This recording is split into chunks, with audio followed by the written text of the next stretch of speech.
It is a genuine pleasure for our A4M team to introduce someone whose journey we have had the privilege to follow and champion over the past decade. We first met Dr. Molly Maloof as a speaker back in 2015, and from that moment on, we have watched with admiration as she's shaped and accelerated the fields of healthspan and personalized medicine. We remain dedicated fans inspired by the depth and impact of her work. Dr. Maloof is on a mission to radically extend health span, maximize human potential, and redefine healthcare itself, bringing together the best of medicine, technology, education, and media. Her concierge practice provides tailored care to entrepreneurs, investors, technology executives, and celebrities across Los Angeles, the Bay Area, and Jackson, Wyoming. She has advised or consulted for more than 50 companies in digital health, consumer wellness, and biotech since 2012, always at the cutting edge of innovation. A true educator, Dr. Maloof taught a pioneering course on health span extension at the Stanford University School of Medicine's Wellness Department for 3 years, further cementing her influence on the next generation of longevity leaders. Her best-selling book, The Spark Factor, the first ever on biohacking for women, helps translate her expertise into everyday actions and inspiration for countless readers. Whether through founding her company, Atomo Bioscience, developing science-driven products and interventions, or leading conversations about digital health and lifestyle, Dr. Maloof stands at the forefront of precision medicine and the future of wellness. Please join us in welcoming Dr. Molly Maloof to the stage. Thank you. Thank you all for being here. Today we're going to talk about love as longevity medicine and how relationships can harm us or heal us on a cellular level. I have a few disclosures to make. I do advise a number of companies, and there's a bunch of learning objectives that we have today, including explaining the biopsychosocial mechanisms linking relationships and cellular health, identifying how disconnection and chronic stress contribute to disease, and applying therapeutic and lifestyle strategies to promote connection and longevity. So this presentation ties together relationship science, psychoneuroimmunology, and cellular aging research to reveal how intimacy and connection or stress and conflict affect our physiology and create health or disease. So life is fundamentally about energy, information, and structure. And when I started studying mitochondria, it really helped me understand this formula better because they are responsible for energy flow. They also play a very large role in information exchange in the body, powering neuronal connections.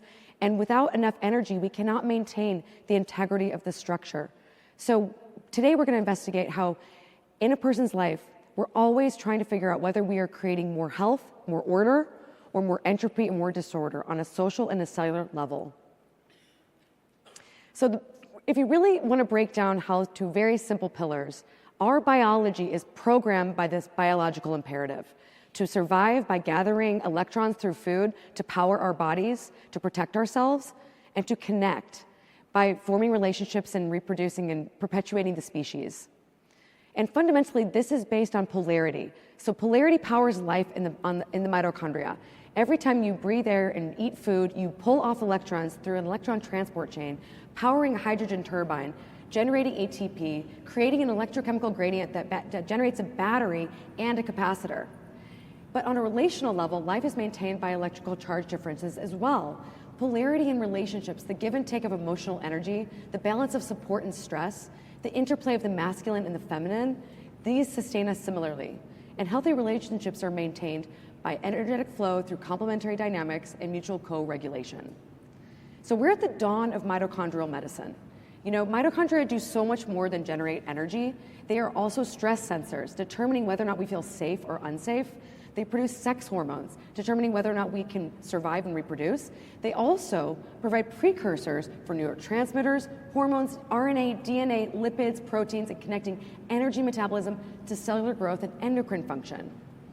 So we used to believe, and we still do believe, that there is a role of genetics in disease. But it's not the only thing. It turns out it's a very small percentage of our longevity is our genetics. We used to think that the old model was that if there was something wrong with our genes, we're going to get sick. And that does account for certain cancers, especially childhood diseases, and diseases of inborn errors of metabolism. But the new model, and what's really driving most chronic illness, is insufficient bioenergetic capacity. So around midlife, most people will find that they start developing silent symptoms of chronic illness. And this usually occurs when energy declines past 50%. And this basically new theory presupposes that pathology emerges when energy capacity goes down past, essentially 50% of that battery level. And this is based on the work of Douglas Wallace, if you want to learn more. So this is an example. This is a paper by Martine Picard, one of my favorite mitochondrial researchers, that basically shows that when you have more healthy mitochondria, when you exercise regularly, when you feed your body and you reduce your stress levels and you maintain a balanced lifestyle, you create more energetic and healthier mitochondria, and that gives you more adaptive capacity to weather major storms in your life, to weather major stressors. But over time, as this energetic capacity declines, unfortunately, that sets you up to be at risk if you have let's say a major toxin exposure, and then a major divorce, or maybe the loss of a family member. Overall, this chronic allostatic load can break you. And what I want to teach you today about is how much relationships affect mitochondria. Mitochondria are fundamentally social organelles. So life is organized socially on a molecular level and on a macro level. So mitochondria live in shared environments, they communicate through multiple channels, they form networks and synchronized activity, they cooperate and specialize, they depend and support one another, they pass on traits across generations, and they influence both cellular and organismal societies. So socialization is not just a human preference, it's a biological principle encoded into the very structure of life itself. So mitochondria, we evolved by engulfing them during evolution. It's called the endosymbiotic hypothesis. And essentially, it enabled single-cell organisms to harness more energy, to evolve, to be able to become more complex. And information needs to be exchanged. And this is a basic property of life. And so this is how complex systems fight entropy. This is why human disconnection is so detrimental. On a cellular level and on a social level, we need information exchange and we need connection. Life is designed around it. Fundamentally, connection heals, creates more order, fights entropy, and disconnection dysregulates. It turns out, and this is a really important slide that I want everyone to take close attention to, because strong social connection increases longevity 50%. This is more than quitting smoking, quitting drinking, weight loss, or exercise. So high-quality social relationships promote physical and mental health by reducing morbidity and mortality from numerous diseases, and this effect is more powerful than a perfect diet. I don't know why this wasn't taught to me in medical school, because this seems to be the greatest lever that we have to live a long and healthy life. So connection is a biological survival strategy. Evolution favored those who cared for one another, not just brute strength, but this places relationships in service at the center of our lives, creating the conditions for health that no supplement or workout can match. So there's these superagers, right? And I've got friends that are superagers in the audience here, people that are 80 or up, who have the same memory ability as someone who's 20 or 30 years younger. And the biggest thing that makes a superager is that they have they really emphasize the importance of social relationships. And social engagement is a key protector against age-related cognitive decline. So I really got started on this journey because I was studying the science of love. I wanted to understand why we loved and what it really meant for human health. I wanted to understand why this was such an important part of our lives. And that led me to studying the work of Helen Fisher, who sadly passed away last year.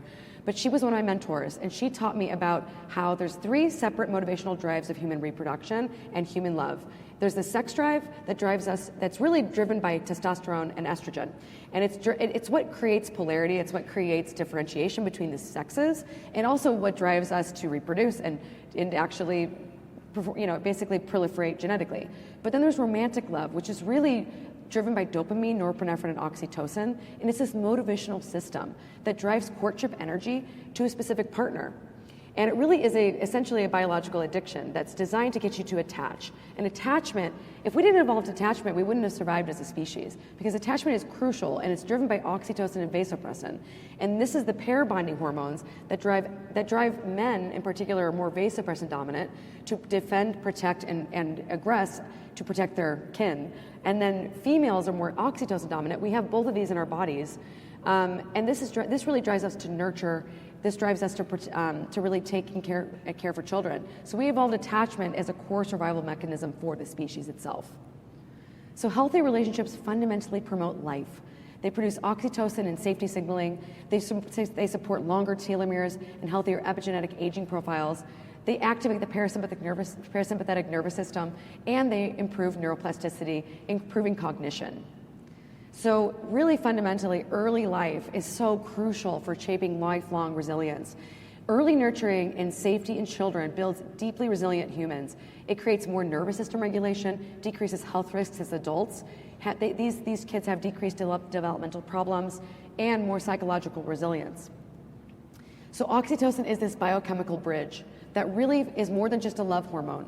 It's a bridge between attachment, reproduction, healing, and longevity throughout the human life cycle.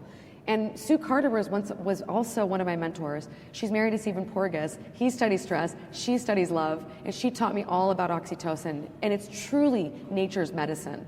As I mentioned, it's involved in pair bonding, but it's also involved in social connection.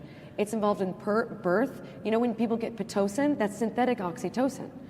Birth, lactation, and nurturing of children dependent very much on oxytocin biology, and in my favorite, orgasm. So oxytocin is a cellular healing tool because it's an antioxidant, it's an anti-inflammatory, it protects telomeres, it's anti-cancer, and it protects the heart. So why did we evolve these systems to bond and connect and to release oxytocin? Well, natural selection favored long, healthy lives in caregiving mammals because caregiving and social bonding, mediated by oxytocin, enhanced both survival of offspring and adult health. This is what's behind the grandmother hypothesis, where essentially we believe that strong social networks and stronger families lead to longer longevity. Fundamentally, oxytocin protects against the hallmarks of aging.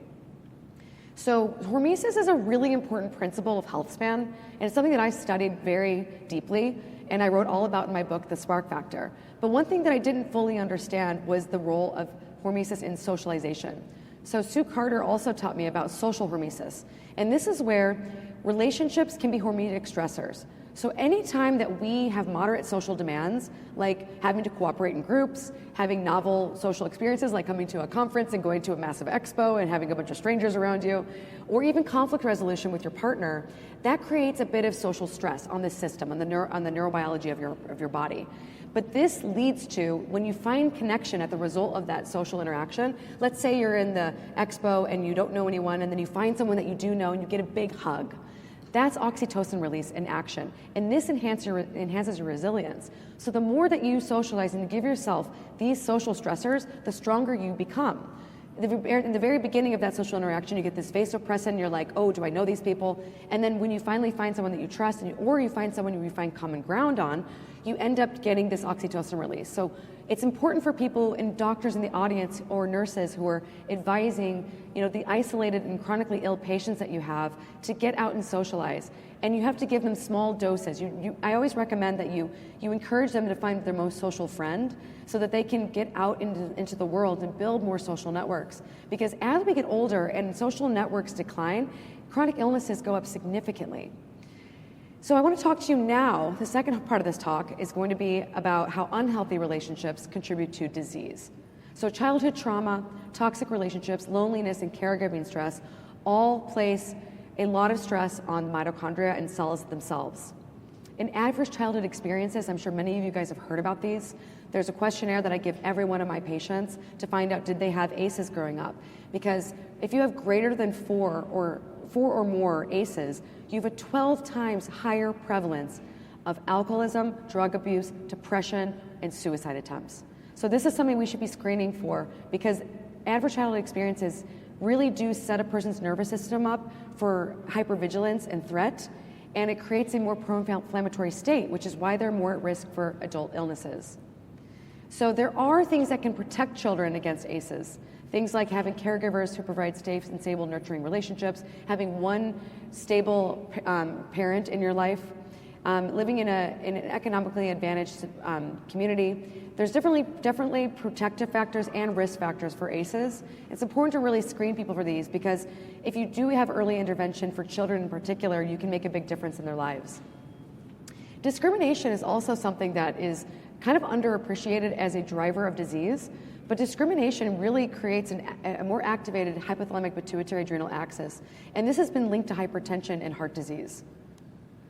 So one of the things that I learned when I was teaching at Stanford was this thing called the generalized unsafety theory of stress. And this really helps to explain why chronic stress is not just due to the presence of stressors, but also to the lack of safety. So we basically exist in society, and if we are not in a safe social environment, we have this natural unsafety signaling as a baseline setting, which is what we believe potentially explains things like generalized anxiety, where the stress response is active even without clear and present danger. I personally advise clients of mine, and I really do advise most people, that living alone is fundamentally not how we were designed. We were designed as pack animals to live in tribes. And I think that it really sets a person up for ill health to not have regular social contact. The home environment is also a large source of major stress. People who experience partner conflict or have to deal with caregiving burdens really do have higher rates of disease states. Unfortunately, trauma or poor, challenging parenting environments as a child is really what programs our adult behavior. And a lot of childhood programming is played out in adult relationships in an attempt to resolve them until they are healed. But the really key crucial fact here is that we have to bring these patterns into conscious awareness in order to address them properly. Toxic patterns chronically activate the fight or flight systems, depleting cellular energy, and it takes real conscious effort, things like somatic healing, therapy, forming secure relationships that retrain the nervous system about what healthy love feels like, liberating huge amounts of stuck emotional energy and improving physical health. There's a really great TED Talk on the topic of unhealthy versus healthy love. And I think if we taught this to kids, they'd be way more set up for healthy adult relationships. Unfortunately, most of us learn the hard way what unhealthy love feels like. So unhealthy love is really intense, constant contact, emotional highs and lows, an obsession mistaken for passion, versus healthy love, which involves steady affection, emotional regulation, reliability, and care. Unhealthy love isolates you from family and friends. Relationships become your whole world. Healthy love encourages friendships, individuality, and independence. Unhealthy love is possessive, disguised as devotion, suspiciousness, anxiety when things fall apart. Healthy love is confidence in the bond, freedom to grow, and emotional security. Unhealthy love involves a lot of control, manipulation, dictating choices. Healthy love honors boundaries, respects differences, and collaborative decisions. Unhealthy love is unstable. It's dramatic, it's punishment, it's emotional whiplash, and it's unpredictable. Healthy love is calm, grounded, dependable, and safe for disagreement and repair. So unfortunately, unhealthy love, a really good example of this is domestic abuse. And a lot of domestic abuse is a lot of people replaying their own abuse as children or what they saw their parents experience. And sadly, domestic abuse is highly linked to heart disease, diabetes, and mortality. I believe that we're having a really serious meaning crisis. We're seeing marriages decline, we're seeing more and more single-parent households, we're seeing friendships decline, and more sexless marriages. In fact, 15 to 20% of married couples are sexless, and the average number of close confidants has dropped from 3 in 1985 to 2 in 2004, with growing numbers reporting 0 confidants. And I think that there's a real problem with the decline of traditional frameworks. The collapse of institutions, religions, families, marriage, and communities is leading us to a loss of coherent frameworks of thinking, of existing, creating a sense of meaninglessness in society. So I've already mentioned that disconnection damages health, but really it damages mitochondria on a cellular level and on a systemic level. So when we experience a bunch of chronic threat, whether that's infection like COVID, or toxins like mold, or injuries like breaking a leg skiing, or psychological stress from relationships, this shifts cells into a defensive mode, and mitochondria become cellular safety sentinels. And if the body does not receive an all-clear signal, or if there's a bunch of stacked stressors over the course of a year, the body gets stuck in the cell danger response. And this stuck state is what contributes to chronic illness. And this is real science, guys. This is not made up. This is by Robert Naviaux's work. I highly recommend reading his work. Fundamentally, we need to teach doctors that chronic illness is rooted in the cell danger response, and we have to develop ways to develop armistice therapies to help people get out of the cell danger response, because prolonged defense mode manifests as disease. So what are the social drivers of the cell danger response? Well, as I mentioned earlier, there's this concept of relationship stress, right? Caregiver stress, loneliness, isolation, childhood trauma, relationship conflict, but also the cumulative wear and tear from repeated stress like work strain, financial pressure, child rearing burden. It all adds up over time. And so mitochondria are transducing allostatic load into cellular signaling, right? They take psychological stress, they take the information that they're getting, and they transduce it into cellular pathophysiology. So fundamentally, chronic stress, inactivity, overeating all place neuroendocrine and metabolic stress on the cells, leading to increased cortisol levels, insulin resistance, higher blood glucose, because what is cortisol? It is a glucocorticoid. Its job is to get you out of danger in an acute setting. But in chronic stress, that chronic glucocorticoid excess leads to excess insulin, which leads to insulin resistance. And we believe that insulin resistance is underlying a lot of chronic illness. So mitochondrial allostatic load is what occurs. The mitochondria, these engines of the cells, they get super stressed. And then you start seeing these hallmarks of aging develop, and that's when we start seeing heart disease, cancer, diabetes, and dementia. So as I mentioned, stress hormones play a huge role in energy storage. We're not designed to be under chronic threat. We're designed to have acute stressors and to recover. So unfortunately, what happens when people are experiencing a lot of chronic stress is they often stress eat. And rodent models basically describe how when you give a rat enough psychological stress and you give it enough lard and sugar access, they will binge eat and they will develop excessive abdominal fat. We are no different than these animals.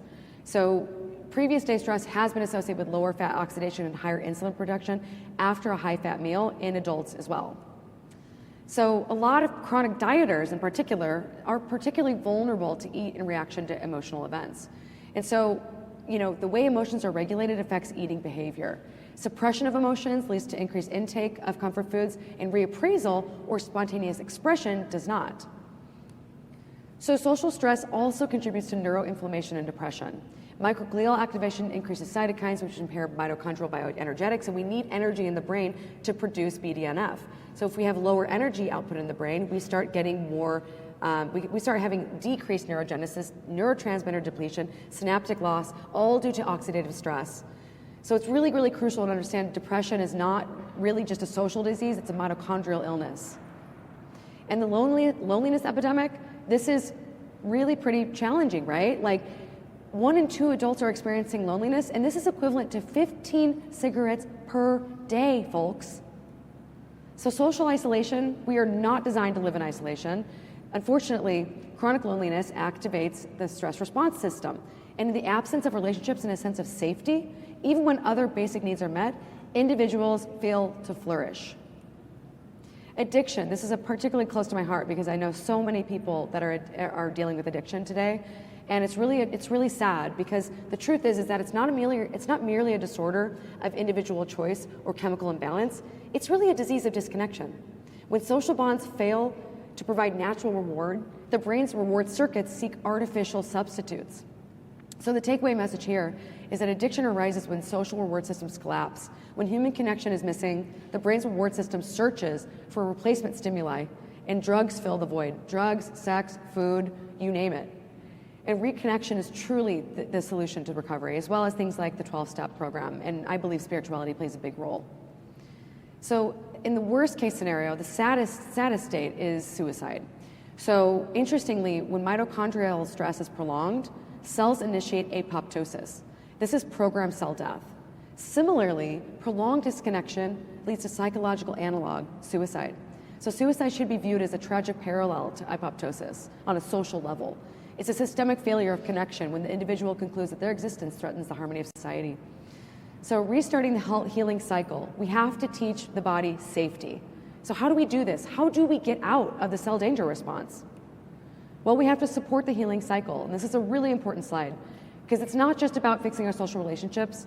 It's also about removing the triggers, eliminating toxins, reducing EMFs, treating infections, things like SOT, things like antimicrobials. Honestly, relocating for a lot of people can be a big, big change for them. Removing the news if it's driving you up the wall. These all maintain danger signaling. We also have to restore safety through our lifestyles, through getting proper sleep, through getting proper movement, through getting seasonal and local nutrition. I tell all my patients to shop at the farmer's market. You need the highest nutrient-dense food as possible. You need nature exposure. This directly improves the HPA axis. You need nervous system regulation. I'm going to talk about a lot of different methods to teach you that today, but also healing structural imbalances in the fascia. Then we also need to support mitochondria, providing rest, nutrients, grounding. Phospholipids are crucial for this. I'm a huge fan of the PK protocol, huge fan of grounding, sunlight, red light, oxygen, clean water, and we need to reconnect. We need to heal from our trauma. We need to focus on healing our family systems. We need amygdala retraining, creating loving relationships, rediscovering our purpose, finding belonging, improving vagal tone, finding God, and restoring energy flow. So all healing is relational.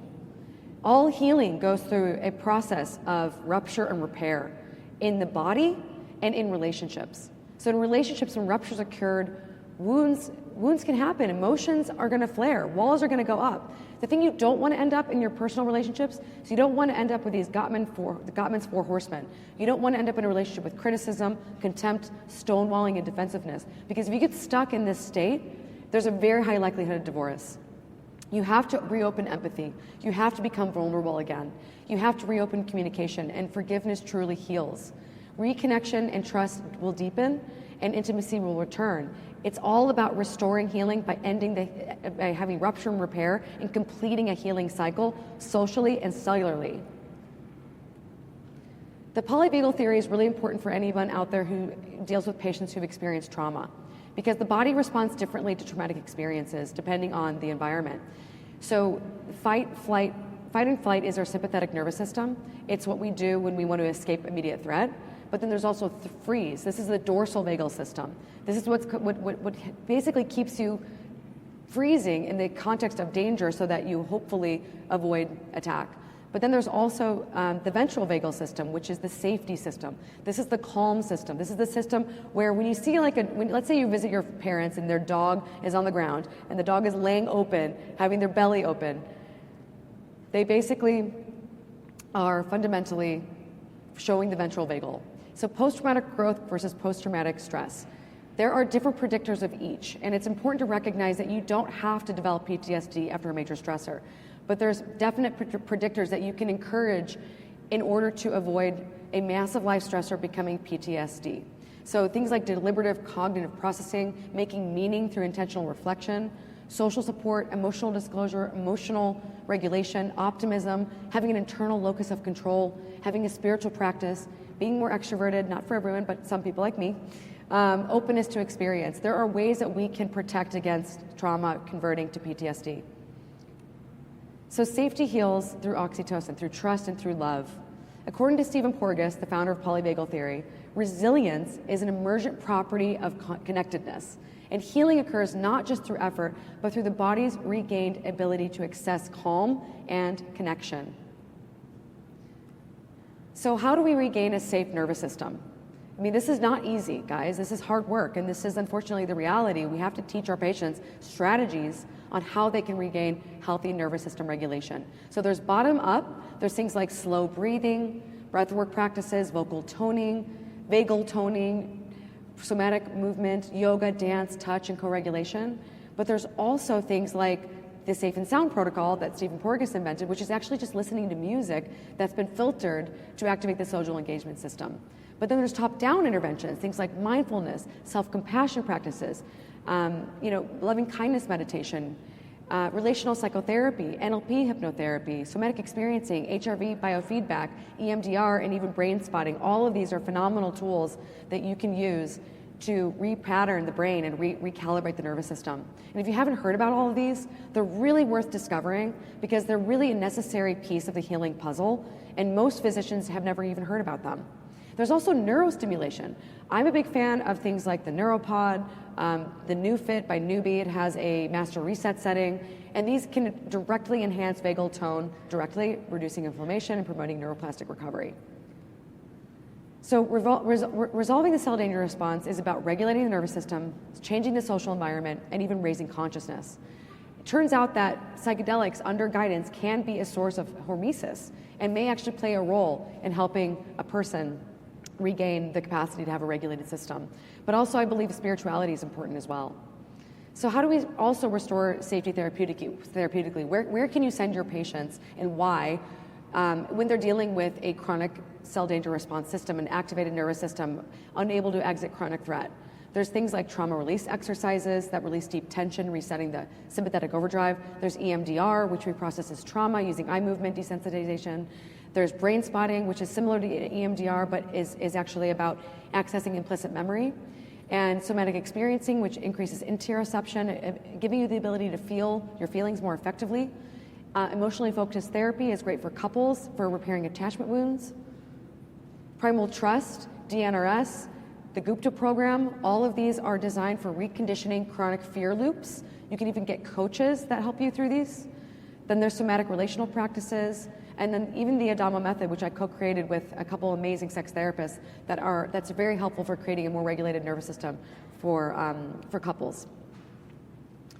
There's a great textbook if you want to learn more about attachment in particular called Attachment Disturbances in Adults, Treatment for Comprehensive Repair.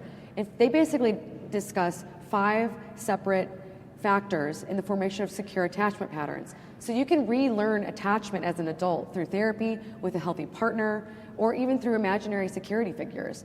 It involves feeling safe, feeling protected from threats or danger. And by the way, for parents out there, this is really crucial. If you really want your children to have secure attachment, you need to offer them these 5 things. They need to feel seen, recognized, and understood. They need to be comforted, soothed, and reassured.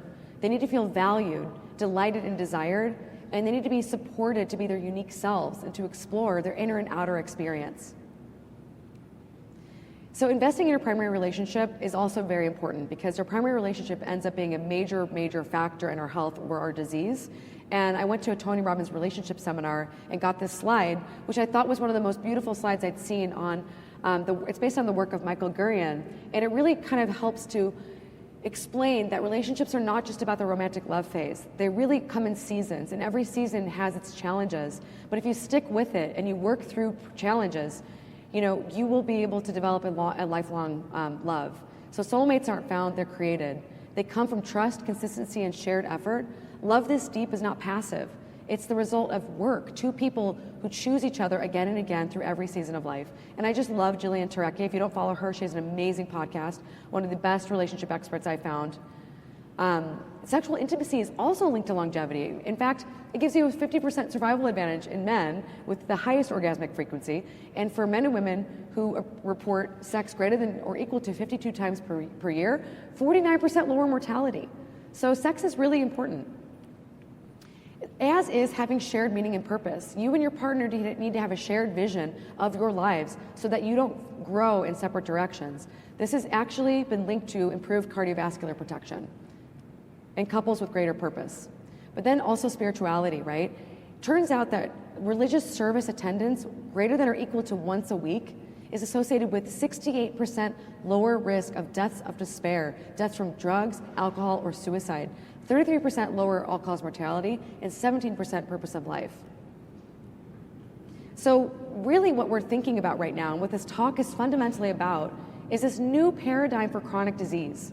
The first book of medicine, what I was taught in medical school, was really focused on acute illness, infections, injuries, poisonings, trauma, like physical trauma, diseases lasting less than 6 months. It's really based on military medicine. That's where it evolved from. But the second book of medicine is the medicine of our new generation. It's addressing chronic diseases that last beyond 6 months, requiring a new understanding of biology and pharmacology. So we need to develop these armistice therapies that reset the cell danger response.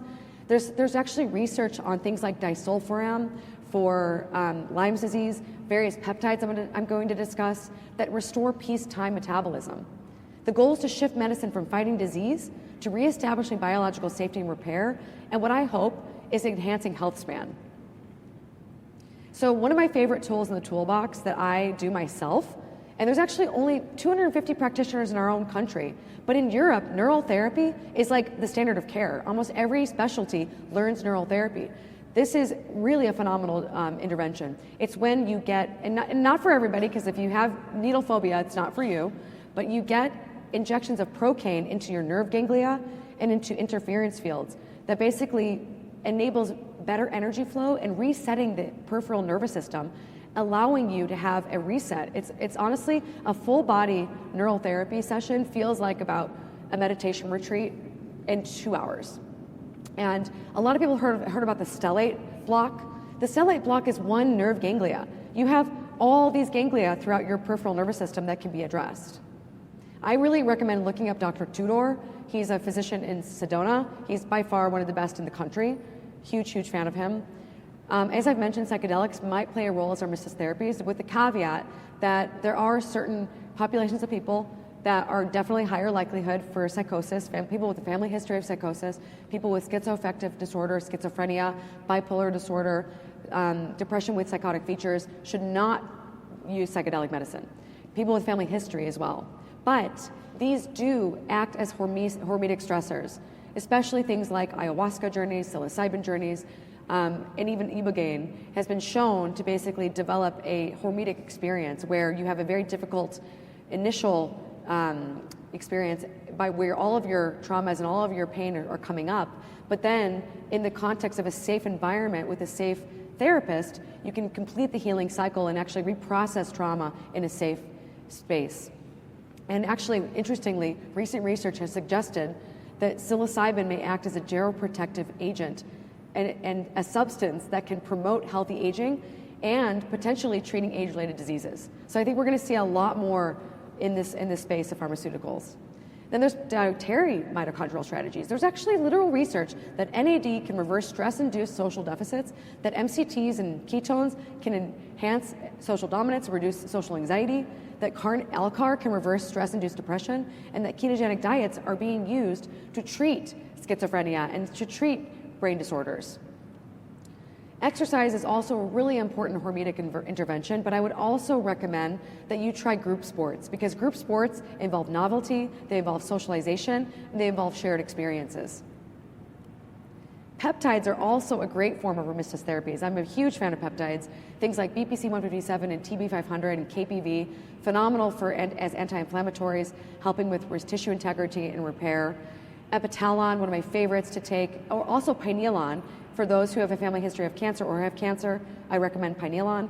These are really important for rejuvenating the body, rebalancing the HPA axis, and protecting the body against stress-related diseases. I love the mitochondrial peptides, especially SS31, but also MATC and humanin. The immune system balancing peptides like thymolin and TA1 are game-changing.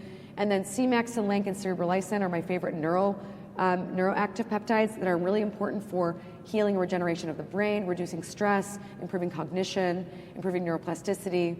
These are really my biggest ones in my arsenal.